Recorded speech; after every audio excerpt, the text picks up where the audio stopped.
कल 4.5 साल के बाद पीआईए की पहली परवाज़ इस्लामाबाद से पेरिस के लिए रवाना हुई। सक्सेसफुली वहाँ पर उसने लैंड किया और अब वो वापस भी आ गई है। और पीआईए जो गुज़श्ता कई सालों से खसारे में जा रहा है, इस एतबार से अच्छी खबर है कि कम से कम ये जो पाबंदी लगी थी, यूरोपियन कंट्रीज़ ने लगाई थी सेफ्टी के हवाले से, वो अब ख़त्म हुई है। लेकिन जो पीआईए के इश्यूज़ हैं वो ख़त्म नहीं हुए। पीआईए आपको पता है कि एक वक्त था कि प्रॉफिटेबल इदारा था, उसके साथ साथ फिर कहा जाता था कि इस रीजन की one of the best airlines थी। और ये वही वक्त था जब पीआईए ने ना सिर्फ पूरी दुनिया में अपना नाम कमाया, बल्कि जो उससे मुनाफा मिलता था फिर पूरी दुनिया में उसने अपनी प्रॉपर्टीज़ भी बनाई। और एक इसी तरह की जो प्रॉपर्टी न्यूयॉर्क की प्राइम लोकेशन रोजावेल्ट होटल जो है वो भी पीआईए की मलकियत है। लेकिन जैसे पीआईए का हाल हुआ तो अब जो उसके असासे हैं उनको भी बेचने की बात हो रही है। और शहबाज,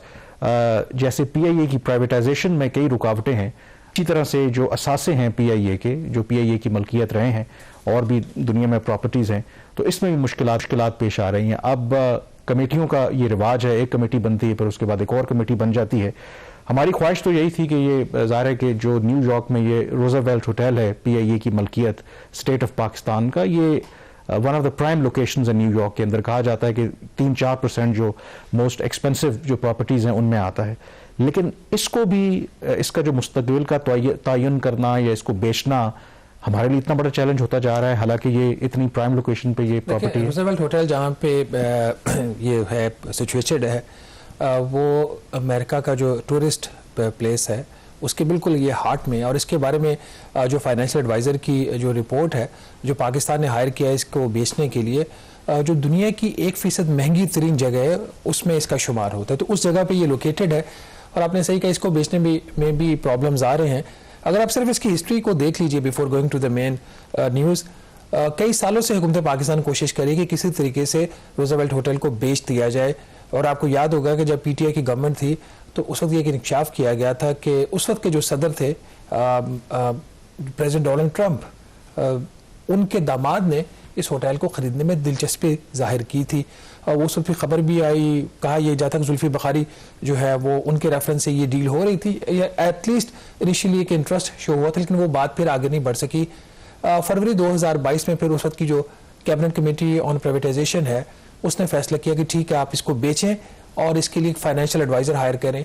लेकिन फाइनेंशियल एडवाइज़र हायर करने में फिर 2 साल लग गए और फरवरी 2024 में मेरा ख्याल इन्होंने फाइनेंशियल एडवाइज़र हायर किया। ये यूएस बेस्ड कंपनी है, उसकी जो पेमेंट हुकूमत पाकिस्तान उसको करेगी, तकरीबन 2.1 अरब रुपया उसको दिया जाएगा। और जो जब होटल बिकेगा, जिस हालत में भी बिकता है, उसकी जो प्रोसीड्स होंगी उसका 0.95% या 1% प्रोसीड्स का भी इस कंपनी को जाएगा, फाइनेंशियल एडवाइजरी फर्म को। जब इस कामरान इसको जब हायर किया गया तो फाइनेंशियल एडवाइज़र ने अपनी जो रिपोर्ट थी वो जून 2024 में दे दी हुकूमत पाकिस्तान को। और उसमें उन्होंने 3 ऑप्शंस जो पाकिस्तान को दी कि अगर आप रोजावेल्ट होटल को बेचना चाह रहे हैं तो इसके लिए आपके पास क्या ऑप्शन है। ऑप्शन नंबर 1 कि आप इसको इमीडिएटली बेच सकते हैं, लेकिन उसके साथ उन्होंने कहा कि अभी जो उसका कंस्ट्रक्टेड एरिया है उसको अगर आप बढ़ा लें, डबल कर लें, जिसको बढ़ाने में 3 साल का अर्सा लग सकता है, तो इसकी प्राइस आपको बेहतर मिल सकती है, लेकिन ये ट्रांजैक्शन फिर होगी 3 साल के अंदर। ये वो ऑप्शन है जिसमें फौरी तौर पर बिक सकता है और पैसे भी फौरी मिलेंगे लेकिन रिलेटिवली कम मिलेंगे। दूसरी ऑप्शन फाइनेंशियल एडवाइजर ने ये दी थी कि आप एक जॉइंट वेंचर पार्टनरशिप करें किसी प्राइवेट पार्टी के साथ, वो इसको डेवलप करे और फिर आप उसको जॉइंट वेंचर पार्टनरशिप के तौर पर उसको चलाएं। ये उसकी मोस्ट रिकमेंडेड ऑप्शन थी, आज भी है, जो फाइनेंशियल एडवाइजर ने हुकूमत पाकिस्तान को दी है। और उन्होंने इस ऑप्शन में आपको सबसे बेस्ट प्राइस मिलेगी। तीसरी ऑप्शन उन्होंने जो दी थी वो ये कि 99 ईयर की जो लीज है उसके ऊपर होटल को दे दिया जाए। कामरान ये तीनों ऑप्शन जो थी, जो प्राइवेटाइजेशन कमीशन का बोर्ड है उसके सामने रखी गई पिछले साल अगस्त में। और जो बोर्ड था उन्होंने इस ऑप्शन को मानने से इनकार कर दिया, जॉइंट वेंचर को। और उन्होंने कहा जी कि हम जॉइंट वेंचर के ऑप्शन नहीं ले सकते। और उसकी रीजन उन्होंने बड़ी इंटरेस्टिंग कामरान दी है कि जॉइंट वेंचर की जो ऑप्शन है उसको ना लेने की। उन्होंने कहा जी कि चूंकि हुकूमत का काम जो है वो बड़ा मुश्किल होता है, बड़े गवर्नेंस के इश्यूज होते हैं, पब्लिक प्राइवेट पार्टनरशिप जो मैनेजमेंट है वो इतना कोई आसान काम नहीं है, तो इसमें प्रॉब्लम्स आएंगे। और जब प्रॉब्लम्स आएंगे तो फिर लिटिगेशन हो सकती है, तो बेहतर है जॉइंट वेंचर आप पार्टनरशिप ना करें। इसके बजाय जो है ये बोर्ड की रिकमेंडेशन थी, इसकी बजाय आप गवर्नमेंट टू गवर्नमेंट डील करें, किसी फॉरेन नेशन को ये होटल आप बेच दें। अगस्त में ये रिकमेंडेशन चली जाती है, नवंबर 2024 तकरीबन 2 माह पहले ये वाली जो ऑप्शन थी और प्राइवेटाइजेशन कमीशन की बोर्ड की रिकमेंडेशन और फाइनेंशियल एडवाइजर की जो तीनों रिकमेंडेशंस थी, ये कैबिनेट कमेटी ऑन प्राइवेटाइजेशन के सामने रखी गई और उन्होंने भी कोई फैसला नहीं किया। उन्होंने एक और कमेटी बना दी और वो जो उन्होंने काबीना की जो कमेटी जिसकी सरबराही करते हैं इसहाक डार साहब ने अली परवेज मलिक साहब की सरबराही में एक और कमेटी बना दी और उसमें जो फॉर्मर गवर्नर स्टेट बैंक है तारिक बाजवा, जो अब ये जो कंपनी है PIA होल्डिंग कंपनी जिसके अंदर ये असासा रखा गया along with the other asset जो बेचे नहीं जाएंगे, अलॉन्ग विद दी PIA जो PIA को हम बेचना चाह रहे हैं, इसके ऊपर हमने कल भी बात की थी। तो उस कमेटी ने अब अपनी नाजरीन एक हतमी जो रिपोर्ट है वो दे दी है और ये जो रिपोर्ट है अली परवेज कमेटी रिपोर्ट, ये अब कैबिनेट कमेटी ऑन प्राइवेटाइजेशन के सामने रखी जाएगी।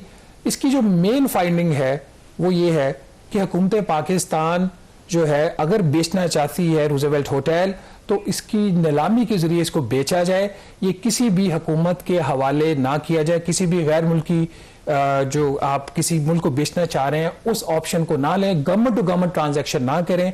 अली परवेज कमेटी की रिकमेंडेशन ये है कि आप एक कंपेटिटिव प्रोसेस के जरिए ओपन जो एक बोली होगी उसके जरिए आप इसको बेच सकते हैं। ये है अली परवेज कमेटी की रिकमेंडेशन और इसकी बड़ी वजह यह है कि अक्टूबर और नवंबर 2024 में पाकिस्तान ने ये होटल ऑफर किया था सऊदी अरेबिया को खरीदने के लिए, लेकिन अभी तक सऊदी अरेबिया की तरफ से कोई भी फॉर्मल इंटरेस्ट नहीं शो किया गया। हुकूमत पाकिस्तान के पास आज की डेट तक कोई ऑफर नहीं है, ना सऊदी अरेबिया से ना किसी और गल्फ कंट्री से। तो जो एक इंप्रेशन दिया जा रहा था कि रूज़वेल्ट होटल किसी गल्फ कंट्री को दिया जा सकता है, हम देने पे तो बहुत कुछ तैयार हैं लेकिन लेने वाला आगे कोई नहीं। और यहाँ पे भी एग्जैक्टली वही हुआ है, सऊदी अरेबिया ने भी इस होटल के लिए कोई फॉर्मल ऑफर नहीं की। इसके बाद अली परवेज कमेटी ने अभी रिकमेंडेशन दे दी है कि होटल बेचे लेकिन कंपैरेटिव प्रोसेस के जरिए बेचे। एक और जो चीज इस कमेटी ने जिसका फैसला करना था कि फौरी इसको बेचा जाए, इसको आप ज्वाइंट वेंचर के तौर पर करें या 99 ईयर की लीज के ऊपर दे दें, ये वाला फैसला कमेटी ने नहीं किया। उनकी रिकमेंडेशन ये है कि चूंकि जो सारी डिटेल्ड इंफॉर्मेशन है वो प्राइवेटाइजेशन कमीशन के पास है तो कमीशन ये फैसला करे कि इन तीनों ऑप्शन में से कौन सी ऑप्शन बेहतर है। याद रहे जो फाइनेंशियल एडवाइजर है जिसको पाकिस्तान ने तकरीबन 2.1 अरब रुपए की लागत से हायर किया है, उसकी रिकमेंडेशन ये है कि ज्वाइंट वेंचर बजाय इससे पाकिस्तान को बेस्ट प्राइस मिलेगी। तो कामरान अगर इसको ओवरऑल देख लिया जाए कब से ये सिलसिला चल रहा है, अब ये जो अली परवेज कमेटी रिपोर्ट है ये अब रिपोर्ट जाएगी वापस काबीना की कमेटी जो निजकारी की जिसकी डार साहब सरबराही करते हैं, अब वो फैसला करेगी कि इस रिपोर्ट की रोशनी में अब क्या करना है। और आई थिंक एक तो let's give the government credit कि जिन्होंने ज्वाइंट वेंचर वाला सिर्फ इस वजह से जो प्लान है उसको मुस्तरद किया है कि गवर्नमेंट ने कहीं ना कहीं खुद भी एडमिट किया है कि ये हमारे बस की बात नहीं है। और I think one of the reasons, I am not an expert, कि अब गवर्नमेंट का काम बिजनेस करना नहीं है। अगर हम इतने अच्छे अपने इदारे चला लेते तो हमें क्या ज़रूरत पड़ती इस तरह से प्राइवेटाइजेशन के लिए। और ये जो रेकमेंड किया है बेस्ड ऑन ये जो अली परवेज मलिक की जो कमेटी है उन्होंने कि एक ओपन बिडिंग के ज़रिए इसको किया जाए, और आई थिंक इस पर किसी को एतराज़ नहीं होगा। इवन अगर आप किसी दोस्त मुल्क को भी बेचते हैं देन अगेन उसके अंदर भी बहुत से सवालात उठते हैं कि शायद आपको बेहतर प्राइस ना मिले।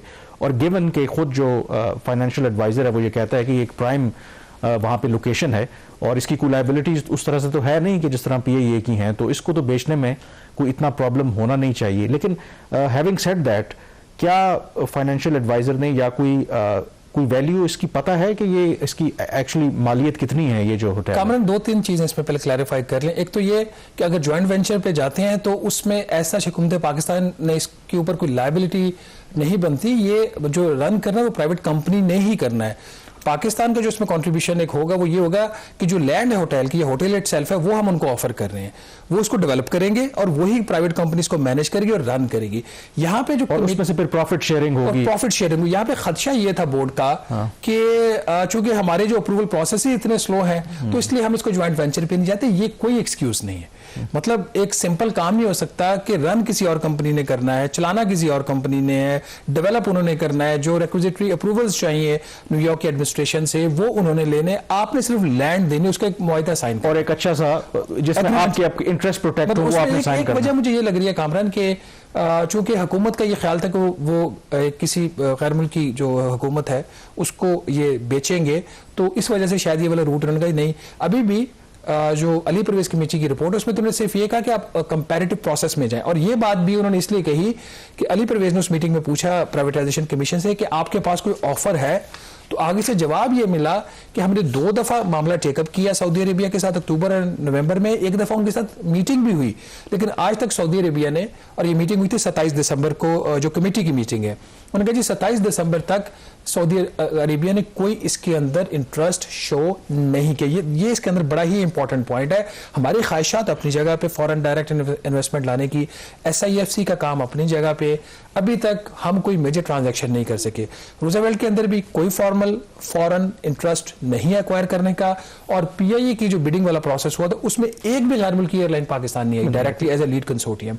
अब जो प्राइस की आप बात कर रहे हैं, इसके हवाले से जो 3 दिन पहले एक मीटिंग हुई थी उसकी नेशनल असेंबली की स्टैंडिंग कमेटी ऑन प्राइवेटाइजेशन की, उस पर यह सवाल हुआ था कि आपको प्राइस का पता है, इंडिकेटिव प्राइस क्या है इसकी, तो उस पर उस्मान बाजवा जो कमीशन के सेक्रेटरी हैं उन्होंने कहा कि हमें एक इंडिकेटिव कीमत जरूर बताई गई है कि अगर आप तीनों ऑप्शन में लेते हैं तो क्या आपको मिनिमम प्राइस मिल सकती है, वो मिनिमम एक प्राइस है। लेकिन उन्होंने कहा कि ये वाली जो कीमत है, जब हमने वज़ीर आज़म शहबाज शरीफ साहब को भी बताने की हमने ख्वाहिश का इजहार किया कि हम आपको बताना चाह रहे हैं, उन्होंने कहा आप मुझे भी ये कीमत ना बताएं, क्योंकि अगर प्राइस लीक हो गई तो फिर मार्केट के अंदर ना वो एक बेंचमार्क सेट हो जाता है, हो सकता है उससे बेहतर कीमत मिल जाए, तो इसलिए इसकी प्राइस को डिस्क्लोज नहीं किया जा रहा। बट इसमें एक रिस्क भी है कामरान, अभी भी वो रिस्क ये है कि इस वक्त जो होटल है ये हुकूमत ने दिया हुआ 3 साल के कॉन्ट्रैक्ट के ऊपर जो न्यूयॉर्क पुलिस है उनको दिया हुआ, और वो जो बिजनेस है इसका वो ये है कि जो गैर मुल्की तारकीन वतन आते हैं, गैर कानूनी तारकीन वतन होते हैं, जो न्यूयॉर्क पुलिस उनको अगर वहाँ पे वो पकड़े जाते हैं तो इस होटल में उनको ठहराया जाता है।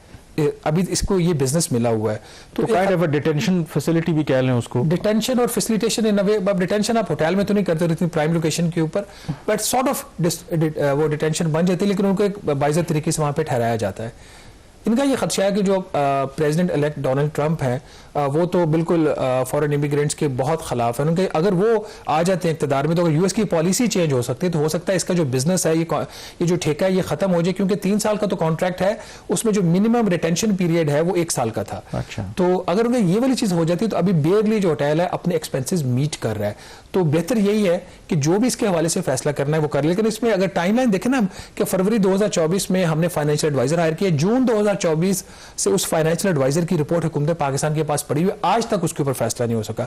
अभी भी ये 27 दिसंबर को ये रिपोर्ट दे दी है। एक इसमें पॉइंट जो है कि एक बात ये भी चली थी, क्योंकि इसकी लोकेशन ऐसी, आपने खुद कहा कि one of the most visited places हैं इन द वर्ल्ड न्यूयॉर्क में, और जहाँ पे ये होटल लोकेटेड है, कि इसको हेरिटेज साइट डिक्लेयर करने की भी बात हुई थी, और अगर ऐसा हो जाता है तो फिर तो इसके ऊपर कोई नई कंस्ट्रक्शन नहीं हो सकती, और फिर शायद जो हम कीमत चाह रहे हैं हमें मिले वो भी नहीं मिलेगी। तो इसके ये भी एक अनसर्टेनिटी थी, और ये जो पॉइंट है ये उस वक्त जब कमेटी की मीटिंग उसमें भी रेज हुआ, तो प्राइवेटाइजेशन कमीशन ने कहा कि अभी तक तो इसको कोई भी किसी भी किस्म का कमर्शियल रिस्क नहीं है, लेकिन उनका खदशा ये था, और हमारे जो ब्यूरोक्रेट्स के खदशे होते हैं वो ज़्यादातर इतने वो नहीं होते, उसमें जान नहीं होती। उनका खदशा ये था कि अगर प्रेसिडेंट ट्रंप आगे तो हो सकता है फिर दोबारा ऐसा हो जाए।